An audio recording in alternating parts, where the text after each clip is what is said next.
একটা কোয়েশ্চেন যেটা আমরা প্রায় সময় পাই তা হচ্ছে জমি জমায় আমার ইনভেস্টমেন্ট ডিউরেশন কি হবে, বা আমি কত সময়ের জন্য জমি জমায় ইনভেস্ট করব।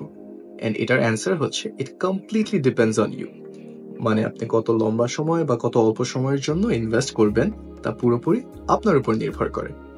একটা এক্সাম্পল দিয়ে বলি, আমাদের এখন জমি জমায় যেই প্লটটা লিস্ট করা আছে তার কিন্তু ম্যাচুরিটি পিরিয়ড হচ্ছে 2028-এর জুলাই, মানে জুলাই 2028-এ যখন নাকি আমরা এই জমিটা বিক্রি করে দিব, তখন যে রিটার্নটা জেনারেট হবে, আপনি আজকে জমি জমার প্ল্যাটফর্মে গিয়ে ইউনিটস কিনে তখন পর্যন্ত হোল্ড করে রেখে কিন্তু আপনি আপনার ইনভেস্টমেন্ট প্রফিট সহ তখনের রিটার্ন ইনশোর করে ফেলতে পারছেন।